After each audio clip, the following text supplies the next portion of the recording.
স্বয়ং আল্লাহ তাআলা নিজেই নারীর জন্য সুসংবাদ দিয়েছেন। আল্লাহ তাআলা বলেন, এই 4টি কাজ যে নারী দুনিয়ার বুকে করবে তার জন্য জান্নাতের 8টি দরজা খুলে দেওয়া হবে। সে যে কোনো দরজা দিয়ে প্রবেশ করতে পারবে। বিশ্বনবী হযরত মুহাম্মদ সাল্লাল্লাহু আলাইহি ওয়াসাল্লাম বলেছেন, একটা নারী বেশি নয়, এই 4টি আমল যদি তার ভেতরে রাখে তার জন্য পুলসিরাত সহজ হয়ে যাবে। অবশ্যই শেয়ার দিয়ে মেসেজটি মা বোনদের মধ্যে ছড়িয়ে দিবেন। আপনার একটু শেয়ারে তারা আমল করলে আপনিও সমপরিমাণ নেকি পাবেন। এখনকার যুগে ঈমান টিকিয়ে রাখা অনেকটা কঠিন হয়ে পড়েছে, বিশেষ করে নারীরা দ্বীনের পথ থেকে সরে যাচ্ছে।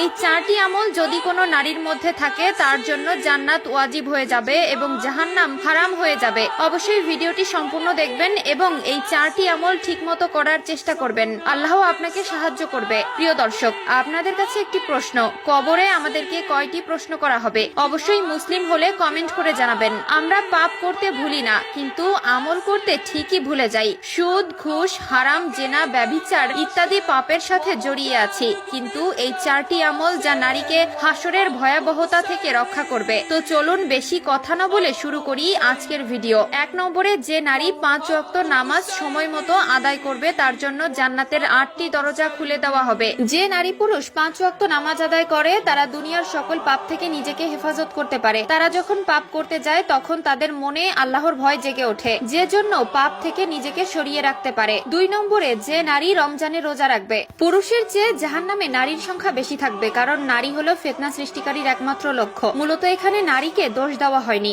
শয়তান পুরুষের চেয়ে নারীকে বেশি প্রচলিত করতে পারে। শয়তান নারীর মাধ্যমেই ফিতনা ছড়াতে পারে। হাদিসে বর্ণিত দাজ্জালের অধিক অনুসারী হবে মেয়েরা। এজন্য মেয়েদেরকে ইবাদতের জন্য বেশি সতর্ক থাকা উচিত। যে নারী 5 ওয়াক্ত নামাজ আদায় করে এবং রমজানে রোজা রাখে সে অবশ্যই দুনিয়াবি ফিতনা থেকে নিজেকে হেফাজত করতে পারবে। 3 নম্বরে, ওই স্ত্রীর জন্য আল্লাহ জান্নাতের 8টি দরজা খুলে দিবে যিনি স্বামীর আনুগত্য করবে। মা ও বোনেরা, অবশ্যই স্বামীকে সম্মান দিবেন এবং স্বামীর আনুগত্য করবেন। এই দুনিয়ায় একটা নারীর আপন যদি কেউ থেকে থাকে তা হলো তার স্বামী। স্বামীর আদেশ নিষেধ মেনে চলবেন। স্বামীর পরিশ্রমকে মূল্যায়ন করবেন। স্বামীর অনুমতি ছাড়া বাইরে যাবেন না। এক কথায় স্বামী আপনাকে যা বলবে আপনি তাই মেনে চলবেন। বিশ্বনবী বলেছেন, আল্লাহর পরে যদি আমি কোনো মানুষকে সেজদা করার অনুমতি দিতাম তাহলে মেয়েদেরকে বলতাম, তোমরা তোমার স্বামীদেরকে সেজদা করো। স্বামী স্ত্রী যদি জান্নাতি হয় তাহলে জান্নাতের হুরদের সর্দার হবে সেই স্ত্রী যিনি স্বামীর আনুগত্য করেছে এবং স্বামীর সাথে ভালো ব্যবহার করেছে। 4 নম্বরে, ওই নারীর জন্য আল্লাহ তাআলা জান্নাতের 8টি দরজা খুলে দিবেন